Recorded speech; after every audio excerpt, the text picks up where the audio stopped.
Now, when you fuck a guy for over an hour and he just go.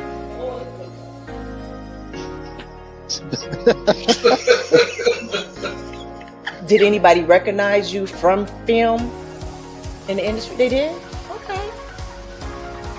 Well, I just come and you gotta do what you gotta do. You are such an advocate. One thing is what I love is I love seeing a lot of the beautiful women that's in the industry as sex advocates. And I would set up crystals on their body based off of their chakra. And the crystals, what they do is if they sit long enough, they begin to like permeate through the body. They begin to expand through the body and they create a grid. I shot with John Q too. You know, John Q, you know, I'm the first big girl, but he did his side, you know, his side. Yeah. But I would, and I have given my last time. I've given when I should have just watched. And it's not always about giving financially.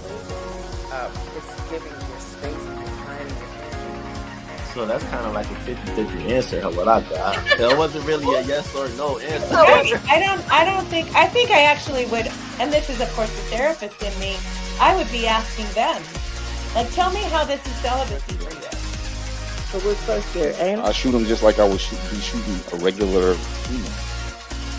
So you don't put the emphasis on that, so it makes it more consistent with the title of being transgender woman. I have a good friend. She lives here in Atlanta. I met her on a porn set. She wrote a book called From Porn to the Pulpit. Now, I won't say she was like this super... Yeah, she's my best friend. She's my best friend. Her name is Danielle Williams McCord. She wrote an amazing book called From Porn to the Pulpit. She's been preaching for 10 years now, but I met her on a porn set. In any business that you find yourself in. Because definitely for me, like, you know, creating a product to push to the consumer, and for me, everything was consumer driven. If they didn't want it, I'm not gonna make it because I knew it felt like if we kept our head a little below the sagebrush, that we would just be able to keep on going without any interference or anything like that.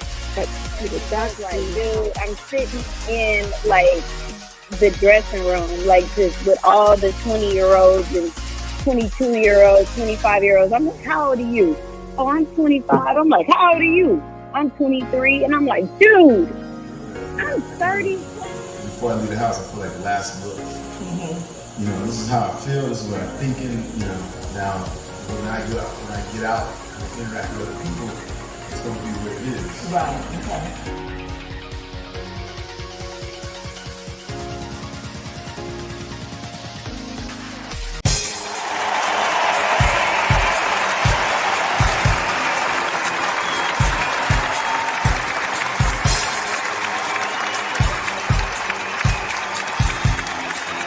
Welcome to a podcast like no other. Get ready for insightful conversations, diverse perspectives, and a touch of inspiration. This is Ask Naomi, Bridging the Gap podcast. Join your host, the dynamic Naomi Banks, as she delves into the heart of various topics with a refreshing blend of curiosity and wisdom. Each week, tune in as Naomi is joined by special guests who bring their unique stories and expertise to the table. It's a journey of discovery, learning, and growth. And let's not forget about the one and only dog pound Mike, adding his flavor and flair to the mix. Together, they make a dynamic duo you won't want to miss. From thought-provoking discussions to moments of laughter and joy, Ask Naomi. Bridging the Gap podcast offers a space where great topics meet amazing guests. So, mark your calendars, set your reminders, and prepare to be entertained and enlightened. Join Naomi Banks and Dog Pound Mike weekly for an unforgettable podcast experience. Get ready to bridge the gap, expand your horizons, and immerse yourself in the world of Ask Naomi. Subscribe now and stay tuned for a podcast journey like no other.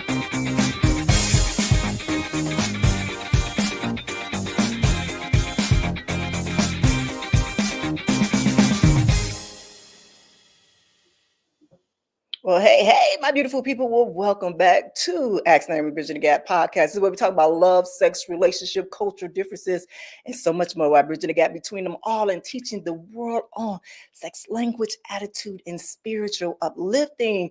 I am your host, Naomi Banks, and as always, I am joined by my incredible co-host, Dog Pound Mike. Mike, what's going on? It's all good, all good. Are you ready for this real raw conversation today? Ready to get it down and raw, yes. I want to say hey to all of my BTG crew. I see you all out there. Hey. Well, today we have some amazing guests that is coming with us that we're going to be talking about a topic that is very taboo at times. You believe it's very taboo at times, but they are going to help us to break it down with the barriers surrounding this conversation as our two amazing guests will come with us. But guess what? We got to take a quick break before we bring them on, all right? So it's your girl, the goddess, Naomi Banks here on Ask Naomi Bridging the Gap podcast, and we'll be right back. Washington Wellness Institute focuses on healing always. For me, if I look good, then I feel good. If I feel good, then I share the good. If I share the good, then I celebrate the good. If I celebrate the good, then I live the good. So I can be paid to be my greatest. But I have to learn the good to be the good. So, what does it take to be the greatest? It's as simple as a free 15-minute consultation. Be kind to yourself and heal always.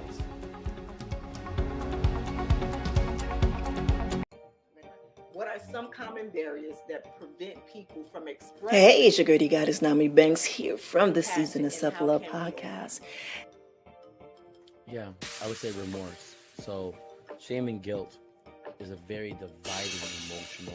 And these are one of the many amazing conversations that we have every day, Monday through Friday, right here on the Season of Self-Love podcast with myself, Naomi Banks, as well as our resident therapist, Dr. Will Washington of Washington Wellness Institute. Come by. The reality of our relationships with people. Come by. And a lot of times we're afraid of how people look at us. And so that compassion can't enter. You can hit us on the So website, really the Season of Self-Love podcast.com. Let me ask you this, with the truth, is it... All right, well, welcome back. As I said, I have two amazing guests with us. We got Kels and Tess. They are co-founders of Squirm and a host of Porn Nerds podcast. And their mission is to desensitize, stigmatize sex through engaging conversation and creative projects. Well, welcome, Kels and Tess. Hey, beautiful ladies. Hi, thank you for having us. Yeah, I am excited for this conversation, especially when we're talking about porn, because, you know, that's a little bit part of my background, right? Yes, such a fun topic. All right, so before we jump in, I have some exciting announcement for you all coming up in May. And I know we're a little bit early, but I want to tell you about this because I want to prepare you for this. We're launching an entire month dedicated to Love and Mental Health Awareness Month, where we have a panel of incredible guests each week to talk to us about mental health, relationship, and self-love, and how we can prioritize our well-being in every aspect of our life. So I want you to stay tuned about this because it is truly going to be powerful. So let's get into today's conversation. So I'm ready. I am so ready. Y'all ready? We're ready. Yeah. Ready? Y'all want my favorite conversation, huh? Yeah. All right, so let's start. The big question is, why does sex education often fall short? I mean, we live in a world where sex is everywhere, yet many people still struggle to have an open, healthy discussion about it. Kels and Tess, what's your take on this? It's funny when you said that, I got this visual of like very uncoordinated people playing Three Flies Up, and like the ball is sex education, and just a bunch of people like, do you have it? Do you have it? I don't have it. Someone else deal with it. And I really think good analogy. that's kind of the state of sex education, like beyond STIs or safety, and even that's a little dicey, but like in terms of really learning how to please someone, how to be generous, how to receive feedback, like how to actually have sex.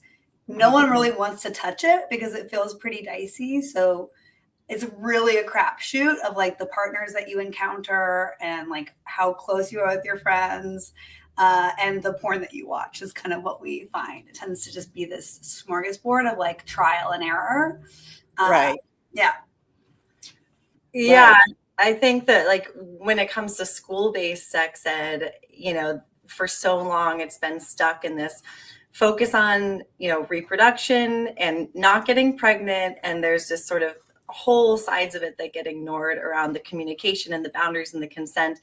And, you know, that kind of mimics, I think, just generally our culture's comfort with those aspects of sex education. So it's like, if we're not talking about that as adults, we're probably not equipped to talk to our kids or our students about that either, you know? So you kind of see like the inadequacies of sex ed in like a formal school setting, just kind of based on how fumbly all the adults kind of are just in their personal lives about it.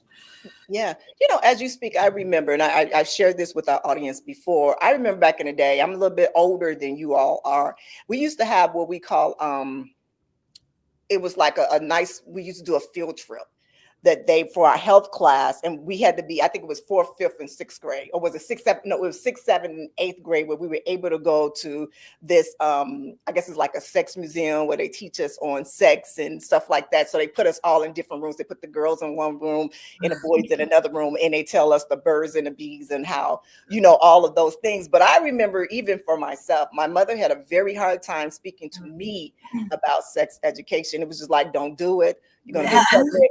That's it, you know, period. To where my father was more open to talk to me about it, because he wanted to make sure that I knew that, okay, you have to be responsible for what you do and what you allow for anybody around your body. And I think that's what's missing even in when we talk about sex, is the communication and the respect of the word sex, and also the importance of what sex really means for us, and that it's not so taboo and make it so negative.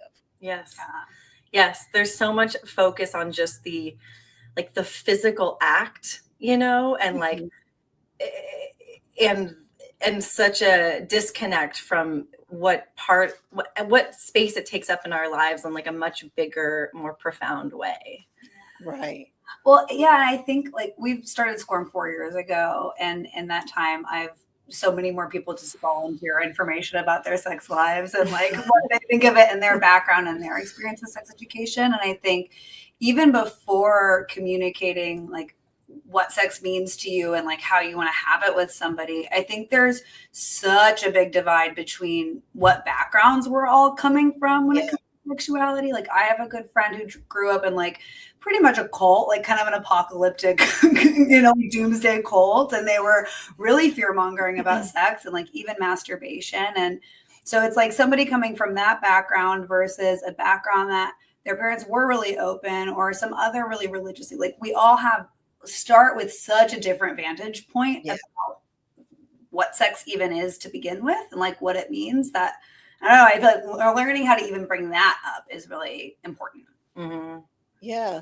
You know, so let me ask you something. When I read your profiles, when I read everything, and it was like porn nerds, and it's when you look at the word porn and nerds, and you see it, just say we don't have no pictures of you at all, we will think you were two men or men. How did we get here, ladies?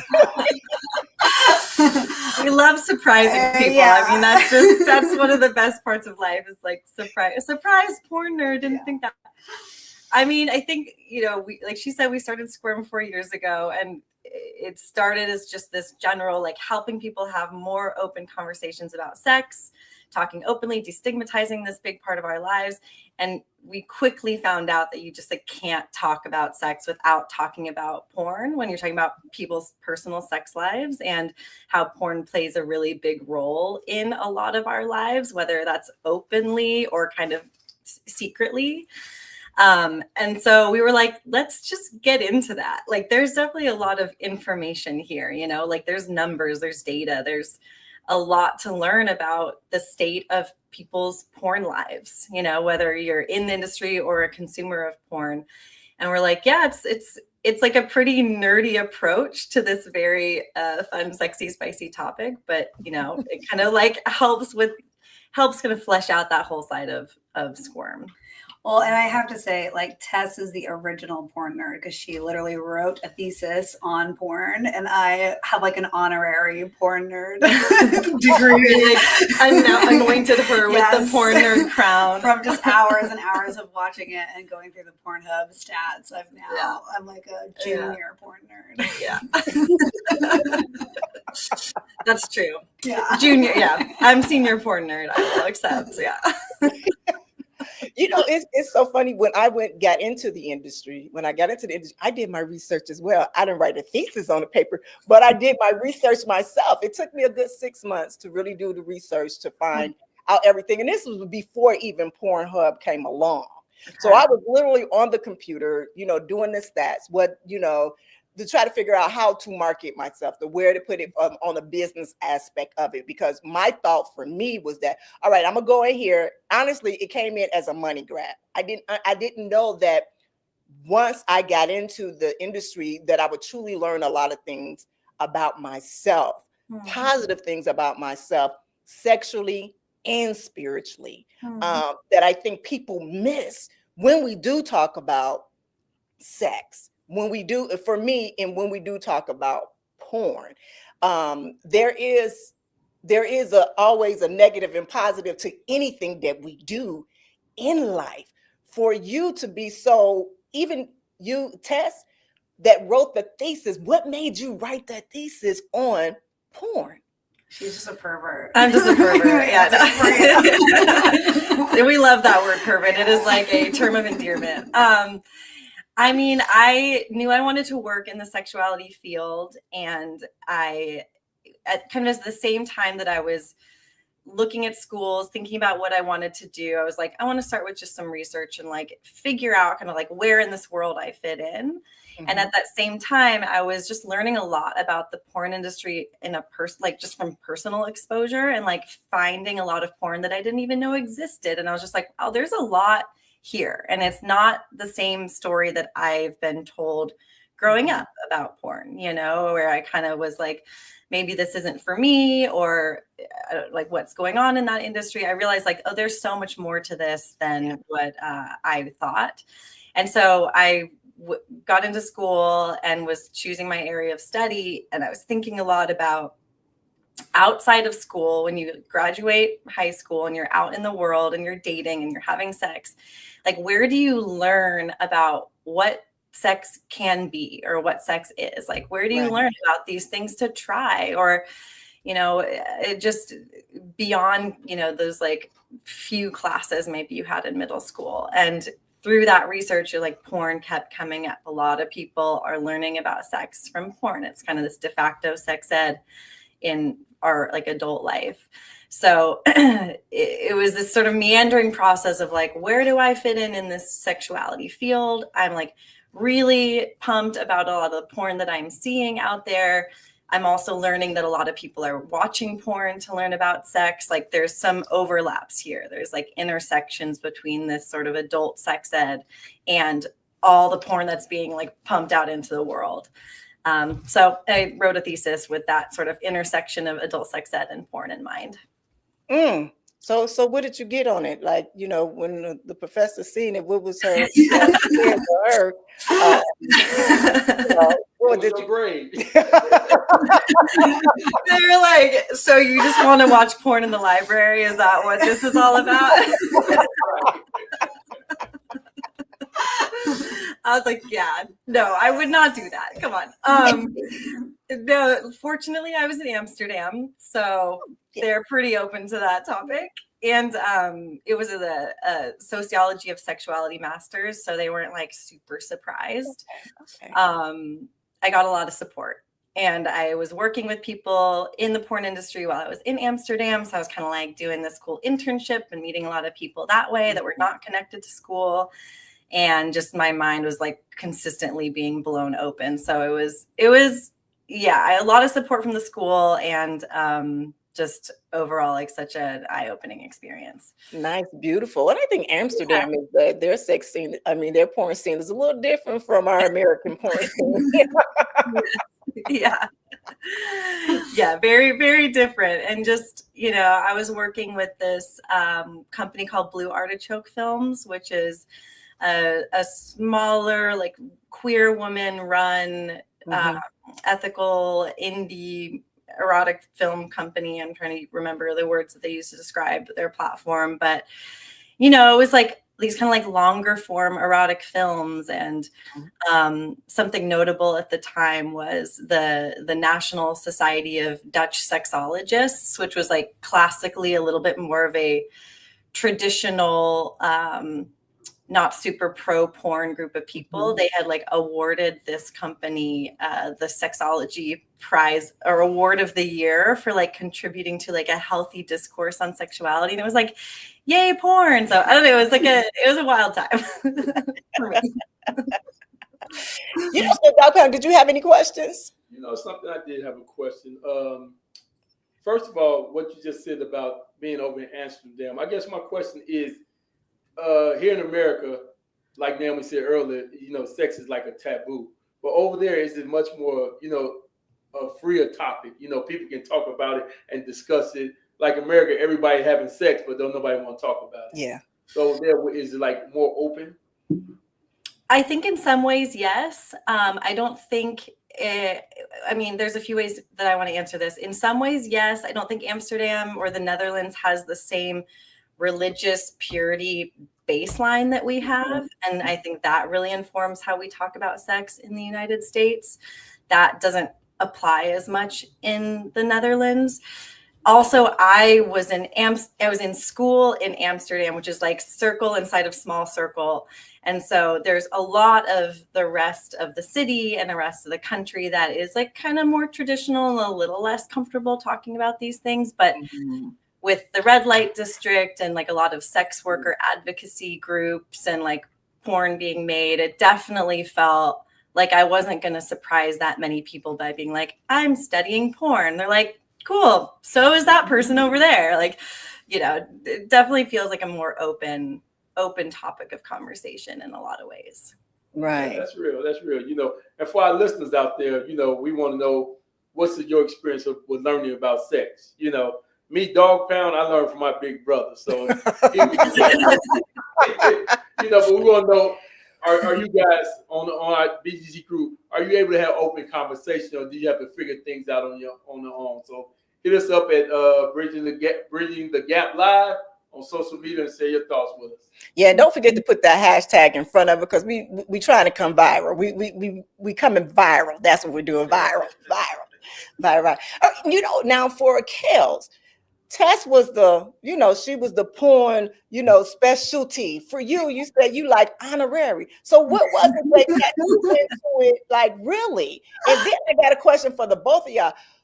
What is your favorite niche? Like, what was that first scene, a first movie that you watched that you said, I'm hooked? Yeah, good question. Great questions.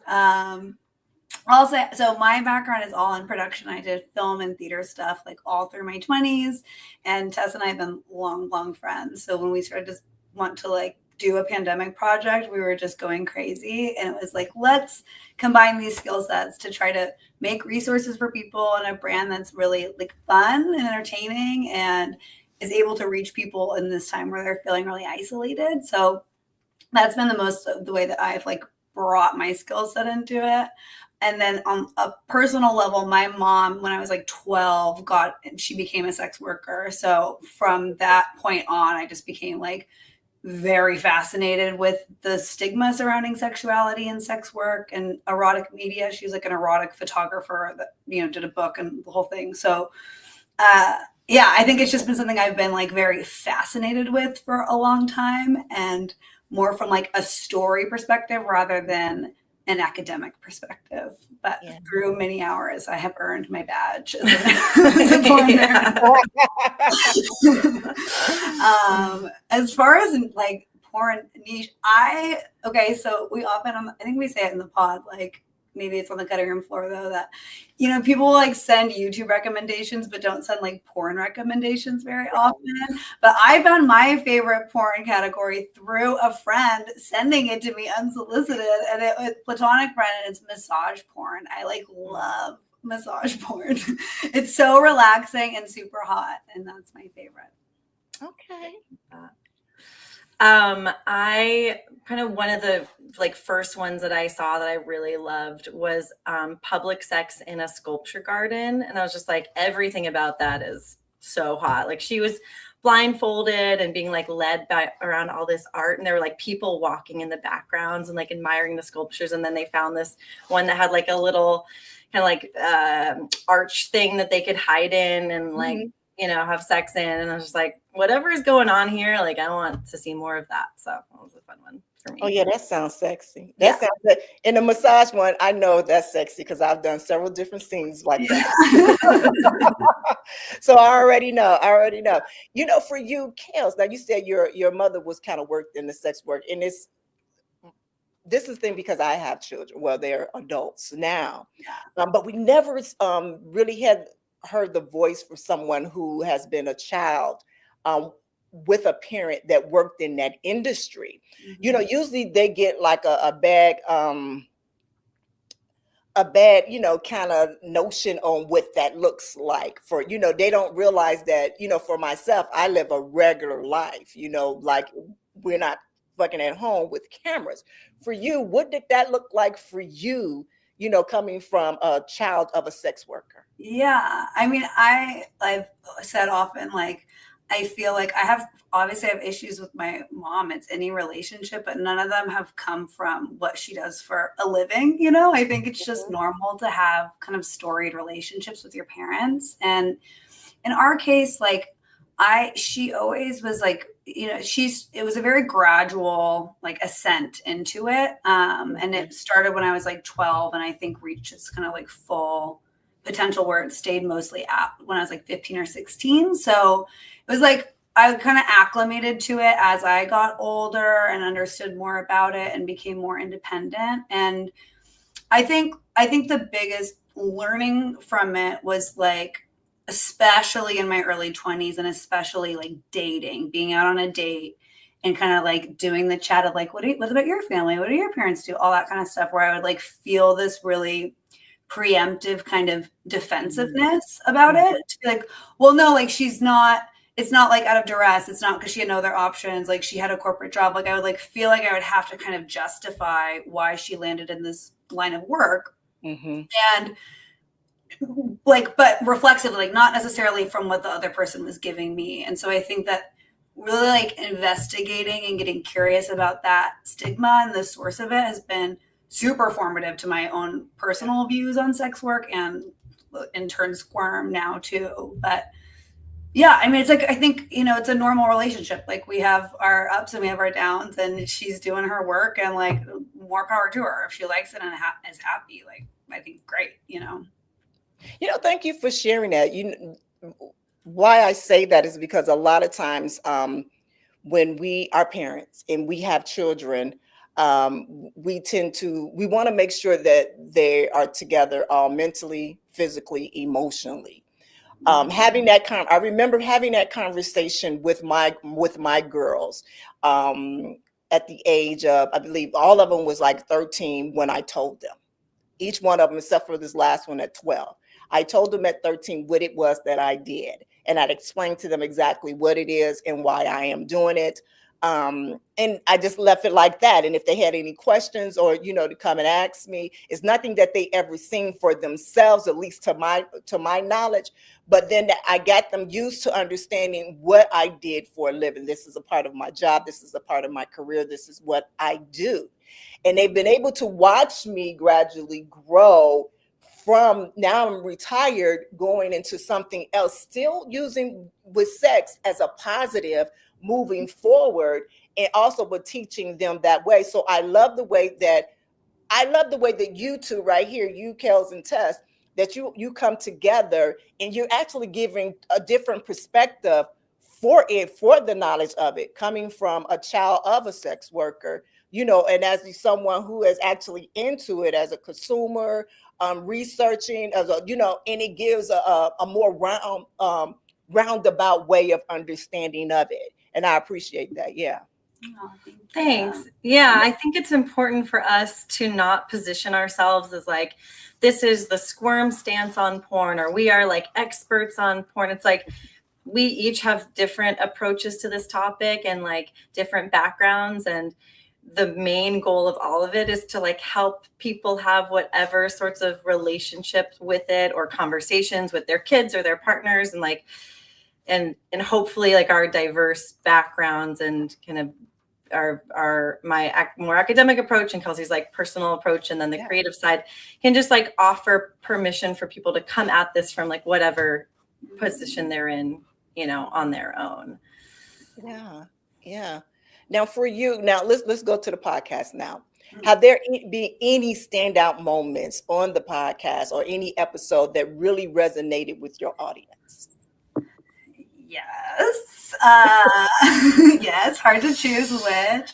The one that, do you want to go first? Well, I have one in mind, but Okay, okay. I think so. In the very last episode, because it's a mini series, so 6 episodes, and kind of like a narrative arc from start to finish. It's not an always on. So episode 6, which is the last one of season 1, we talk about this idea of porn literacy. So just helping to better contextualize porn as another form of media in our lives, as a way to destigmatize it. And I've heard from multiple people when they listen to that episode, we pull some audio from a class of middle school, I think 8th graders in Boston who took this porn literacy class. And it's like an after school class. They don't watch any porn in it, even though they all thought they were going to, and that's why they signed up for the class. Oh my God. They're like, oh, we don't get to watch porn. Of course, there's no porn shown, but they talk about porn and do this like media literacy workshop with them to like help them, you know, better understand what it is that they're seeing and apply that to their personal lives. So we pull audio from these kids who are in the class, and it's just like, it makes me cry when I hear it, because it's the most like earnest, direct, like just this honest approach of kids who are really like out there living this world of porn that's around all the time, you know, and they're getting access to it, and they're trying to understand like what that means for their own sex lives as young people who may have never had sex before. And they're like in real time trying to understand what all this is. And they share that in this audio. And I've had people tell me like, hearing them gave me permission and like strength I needed to talk to my own kids who are the same age about porn that maybe they're going to see soon if they haven't already, to talk about sex. And like, that's just such a gratifying thing for me to hear, that, you know, more of these conversations are happening because of this episode that we created, and that hopefully just like you talking to your kids about the work that you do, like hopefully more and more of those conversations are just helping to break down these sort of dangerous myths about the industry and like equip people to feel more comfortable going into whatever relationships they're going into with it. Right. All right, so let's play a little game. Okay.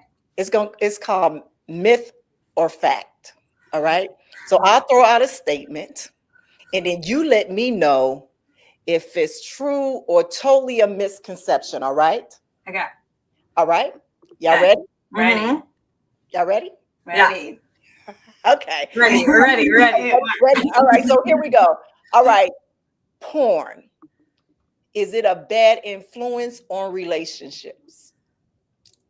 I would say myth if that's the end of story.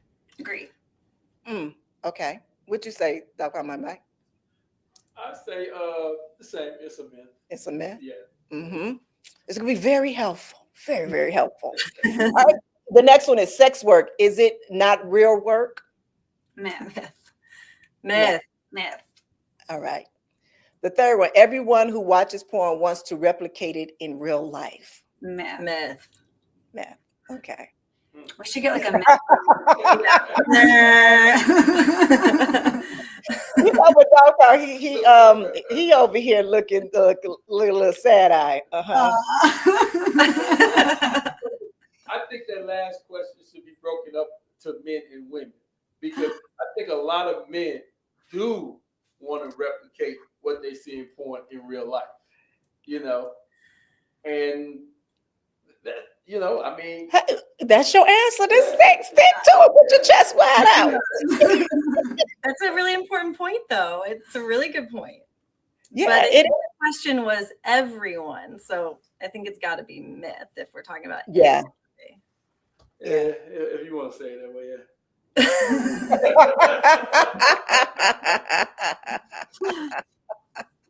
All right, so absolutely. Look, I love that you two are using your humor in your research just to break down these misconceptions. All right, so why do you think that humor is such an effective tool in a conversation about sex? I think it's like the ultimate release valve, And actually in the podcast, somebody talks about this too. It's this woman, Cheyenne Louise Houston, who does the like San Francisco Porn Film Festival. And she talks about when you're in the festival and everyone's quiet and it's hot and it's tense, but then there's a funny moment and it's just this like collective exhale where everyone gets to laugh, and just like how palpable that feeling is when you're with other people, to be able to connect over like we're all finding pleasure and joy within this moment. And I think the core of that, like we are experiencing pleasure and joy and like dopamine together, is also very closely mirrored to what happens in sex, right? Like you're discovering joy and connection. And so I think just it's like a really nice entry point to just feel more relaxed into the conversation and disarm people to be more receptive to learning, because it can feel really squirmy and like tense to feel like you need to learn about something that you often feel like you should just know. Like people often feel like they should just know how to have sex, how to communicate. It should just work. And so it can feel nice to just like be in it together. Yeah. I love the word squirm. I love how you guys got squirm. So what's next for squirm? I hear you got something exciting coming up for 2025. What's happening? Well, we are really growing our events this year. So in addition to the podcast that we put out in the fall, we do events a lot in Portland, where we're based, but also San Francisco and Seattle. We've been expanding, and they're just like, the ones we've been working on now are these squirmy socials. So it's kind of like a semi-structured way to get people together and have conversations about sex, and kind of like speed dating, but it's not one-on-one, and the goal is not necessarily to pair off. It's just to like bond over this fun, spicy, sometimes challenging conversation. So we're growing that series and like expanding to more cities, which is very exciting. Just want to get people in the room together and feeling squirmy with each other in whatever way that means to them. And then we have this conversation deck called Get Squirmy, which is a lot of questions about sex and intimacy. And so we are also growing the reach of that, and like maybe expanding that deck into a couple fun things, which I won't get too deep into. And then next year, hopefully some more podcasting. So either another Porn Nerds or something kind of fresh and new. Okay, beautiful. I love that. I love the whole thing with doing events and stuff like that. I'm right with y'all on that one. I'm truly right with you all on that one. All right, so where can our listeners sign up? Is it anywhere that they can sign up at to know, where to go or when it comes up? Yes. So our website is getsquirmy.com. We have a newsletter there that you can sign up for. So we don't like spam. We're it's like light touch updates. Our Instagram is @squirm, and that always has our event information. And it's like such social currency. So if you're looking for any way to support, it's nice to have a follow on Instagram, and we have fun stuff on there. Those are the two main ways to engage with Squirm. And Porn Nerds, the podcast, obviously, you can follow, subscribe on anywhere that you listen to podcasts. Beautiful, beautiful. All right, so we got some questions for you that we did before the show. So here's one of the questions. How can couples start having better conversations about their sexual needs and boundaries? Such a good question. I mean, I think like timing is a really big part of these conversations, and whether they feel productive and safe or not. And I think a lot of the time this topic can be so stressful in a relationship, because we talk to a lot of people who go years without ever talking like directly about their sex life. And so it kind of builds up as this like, oh God, like we got to talk about it, maybe from both people, but not actually like bridging that gap with each other. So I think like setting aside time where you're not rushing off anywhere, you have blood sugar, you ate something, maybe you're on a walk and you're not staring each other in the face, but it's like feels like a good time for a maybe hard convo. And then I think there's something super disarming about just Kelsey taught me this, like naming the fact that you don't really know what to say, but that you feel like something needs to be said. Like, I feel like I want to talk about this and I'm not really sure the right words, and I really care about you and I really love you, and I like want to talk about this part of our life. I feel kind of squirmy. I'm not really sure what to say, but it's important to me. And it's like, you're not coming in with this, here we are, this is the thing. You're just like, I'm just a person struggling a little bit with this part of my life. Let's get into it. And I think that's timing, and then like naming the discomfort can be two ways to at least like broach the topic if it feels intimidating to broach. Yeah. And I think it's also like not reserving conversations about desires or your sex life for when there's like a problem to solve, you know? I think that because there's so much squeamishness around it, often people like hold it in for as long as they can until they like haven't been coming for 3 months or whatever and like have to say something, you know? And so obviously there's such a wide variety of like why someone would want to talk about sex, but I think just like knowing that these kind of conversations are like necessary, yes, but also really hot and really informative, and like setting a precedent as early as you can or as soon as you feel it that like this is an open conversation ongoing between the two of us for as long as we choose to spend together. Like, I want to make sure you're enjoying this and get your desires met, and like vice versa. So just kind of setting the tone that it's like welcomed throughout the course of the relationship. Right. So I have a very debatable question for you, because some people will have, for you, when going out on dates, when going out dating, when should sex be brought up in a conversation? The first date, second date, third date? When? I mean, I think we're such a tilted sample size because like it comes up with an hour for us, because it's like, what do you do? Like, well, Porn nerd podcast. So for me, it comes up really early. The topic of sexuality comes up really early consistently. But I guess what I would say is I don't think there's like a too soon to discuss it. I don't think it like needs to come up on any certain number of dates. I think probably before you have sex, since I would personally prefer to talk about it before I have it. But I don't feel like there's like a too soon or like a prescription. I think that's to me, that's part of like integrating the topic of sexuality in our lives in a way where it doesn't feel like it's this like, I don't know, like white gold glove, like topic that you have to like save and de-shelf at a specific time. You know, it's a big part of all of our lives. Right. I guess, that's one thing that I remember having this guy. He had an amazing book. We had him back on our chocolate radio days on that show. And I remember asking him about the sleeping on the first date question. How do you feel about a woman? We're going to say woman because with men, hey, you got it. But for a woman sleeping with someone on their first date, how do you think that has grown? Or do you think we're still in that time where it's still a stigma?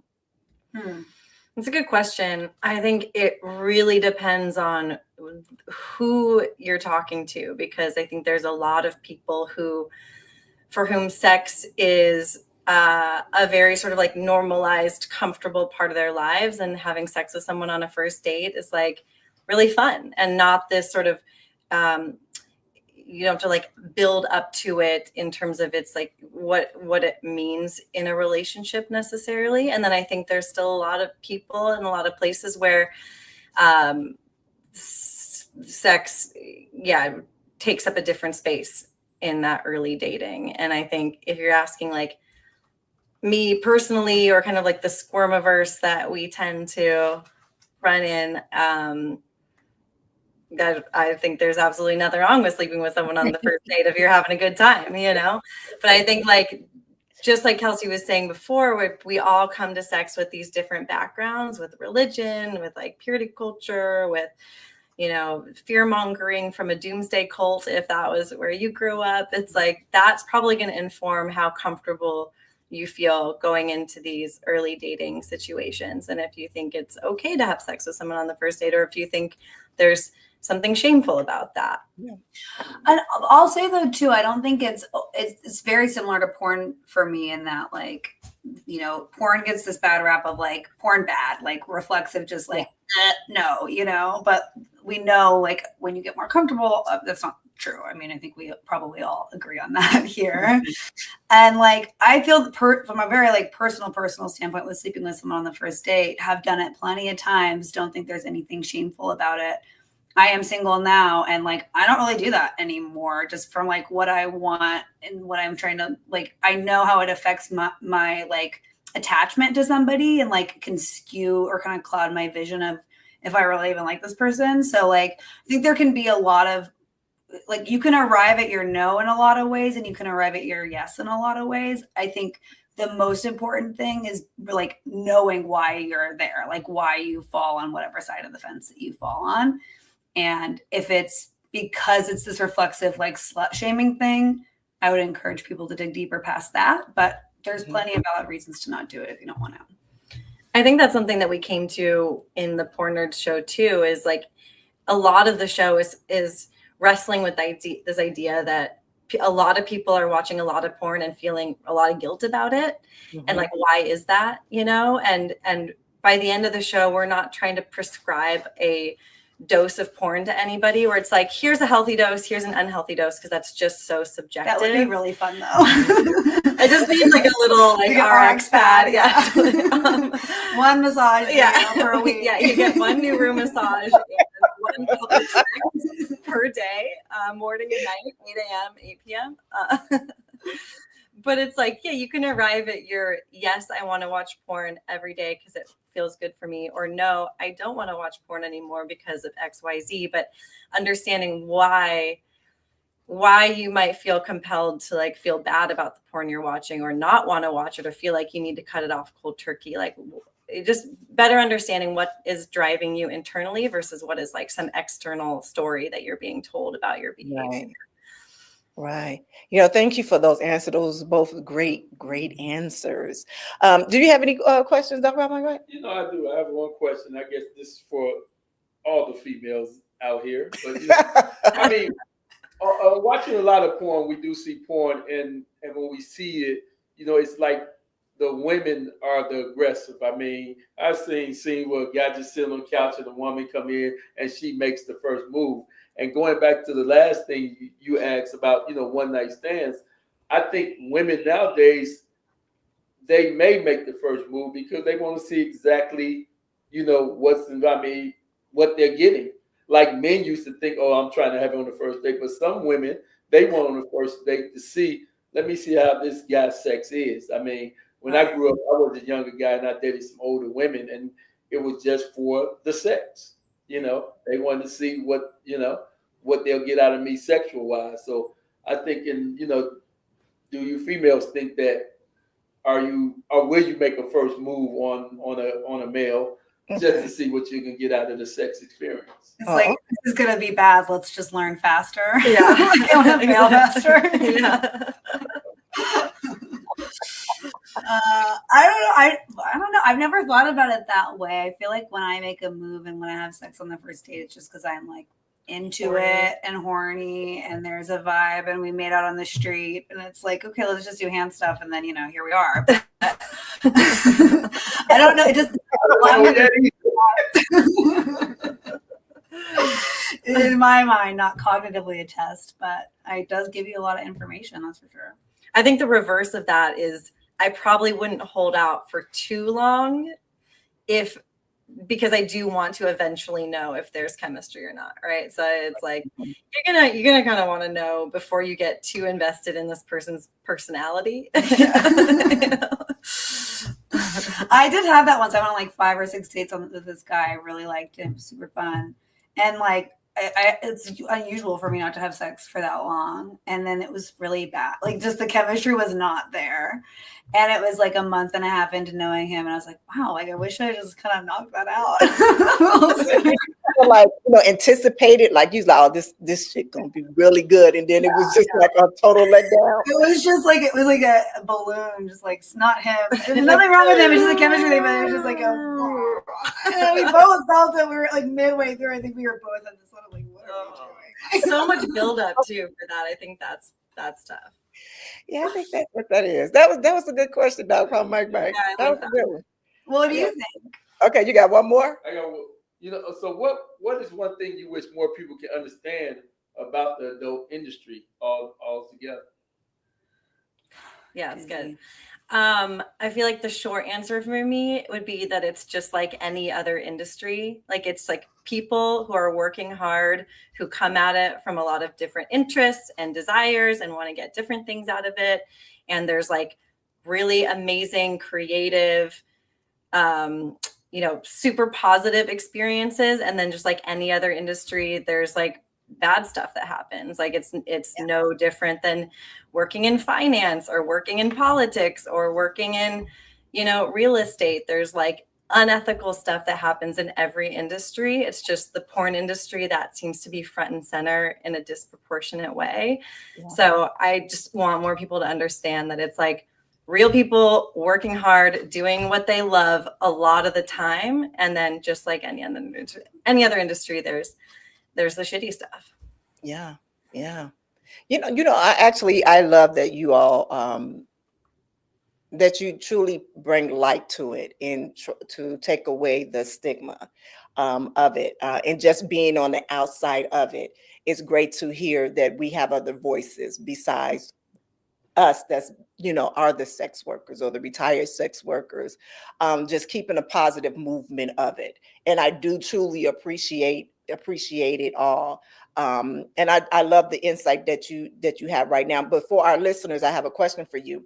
If you have any more questions, keep them coming. And I want y'all to tag us at #BridgeTheGap Live or on social media, and so we can keep this conversation going on. Do you have any last words for us, Kels and Tess, before we close out? I have a question for both of you. I want to know what you think makes someone good at sex. I knew you were going to ask. I love this question. The girth. No, I'm just kidding. Just size. Yeah. No, I'm just kidding. For me, it's truly the communication. It's the asking the questions, because I want to know what turns you on, as well as I want you to know what turns me on. So it's kind of to have a mutual conversation with each other and really get to knowing each other's body. For me, that's one thing that I did learn with being in the adult industry, is what really turns me on.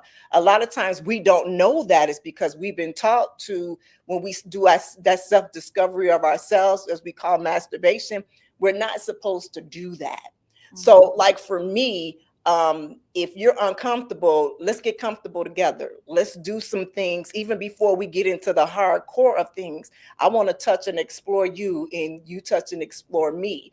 And that's what makes great sex for me, is you are willing to go through that journey with me in it. Did I find my mic? Love that answer.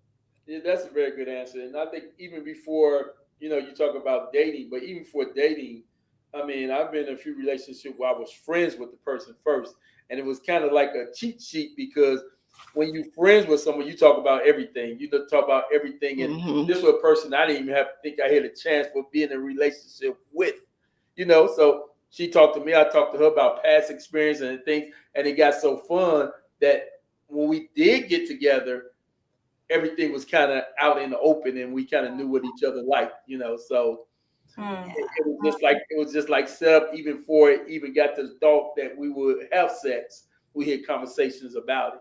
Yeah, you know what? In that talk, I'm telling you, when you talk, that sex talk, that sexy talk, that around talk, you can get just on that talk alone. Totally. Oh, yeah. It's like communication truly is the best foreplay. Yeah. We stick by it. Yeah. And I think something that connects both of your answers is just the vulnerability that you're experiencing with that person, whether it's through that friendship and you're getting to know each other in a different way, and you're like vulnerable because you don't have this, oh, we're trying to date and like trying to have sex. You just can learn from each other that way. And then what you're talking about with the like someone being willing to go there with you, that takes the willingness to be vulnerable. And like that is such a sexy quality for someone, to like really be there with you and help you feel seen and help you feel super sexy. Yeah, you have to, because it's a very enjoyable space to be, and even connected spiritually, honestly. And so you want to make sure that you are truly enjoying that. Like what I said, me learning about myself more sexually and spiritually happened within the industry, when I was in the industry, because I didn't go to church, so I had to be connected spiritually. I had to pray in my car. I had to pray on set to make sure that I was just as grounded as I could be. But also sexually, it gave me an open to be me, to really be who I am and understand myself completely. A lot of the times we don't have that opportunity with the outside world and society, because it's been looked down on with sexuality. And I can't understand how sex can be such a demonized world when this is something that we give birth to. This is the thing that magic happens, that a beautiful creation is happening from that. So why can't we start to educate people, not only the educate wise, but the spiritual wise, the communication wise, to just make it to where this can truly be a beautiful thing. Yeah. Love everything you just said. So good. So really good. Yes. We get a recording of this and it's gonna be like my mantra.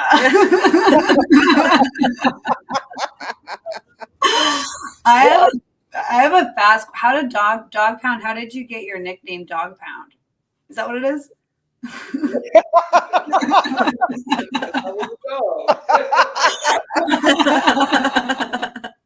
I mean, back when I was younger, I was sexual. I was sexual at a young age, and relationships. I've been in relationships, but my experience would have been to get with somebody.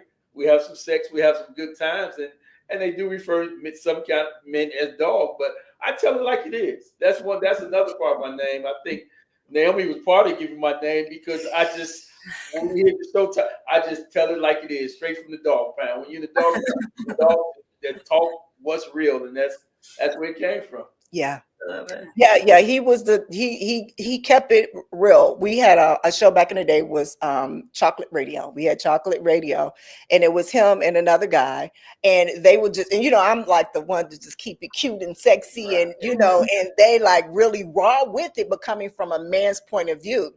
And then we added someone new to it that know it all. Like, he was booked since and he was also a director in the porn industry. So he was coming from a different aspect as well. So when you have all three of us there, he just being what people would say he would say what people want to say, but can't say, or too ashamed to say, you know what I mean? And so that was for me, it was very doggish on some of the things that he say. So I would say bark, and,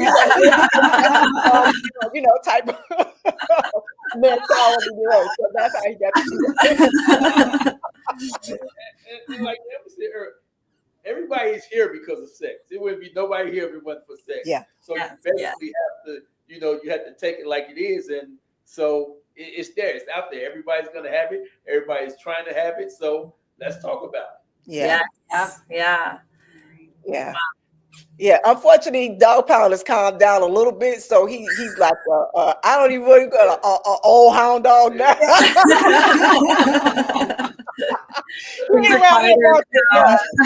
It's quieter at the pound these days.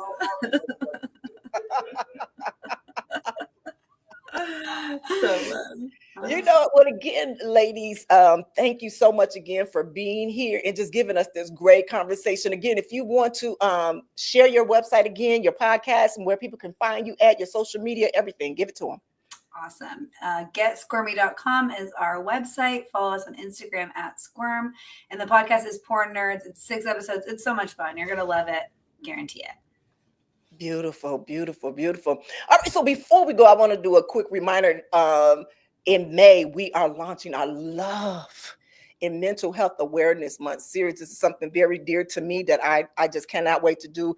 Remember, every week in May, we'll be joined by a panel of incredible guests to discuss love, relationship, and mental wellness, and you don't want to miss it. Next month, we got a whole lineup of amazing guests coming. I just can't wait. Dr. Palmer, you got any last words? This was a great show. Love talking to you ladies, and everybody, let's just keep having sex. Having sex.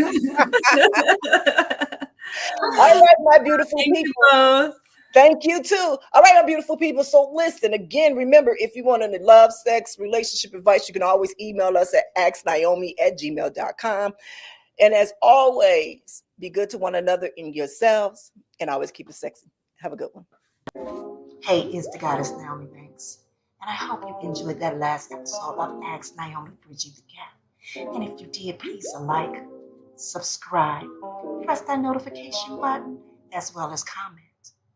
I'll see you next week. Keep it sexy. Ask Naomi Bridging the Gap. This is where we talk about love, sex, relationships, cultural differences,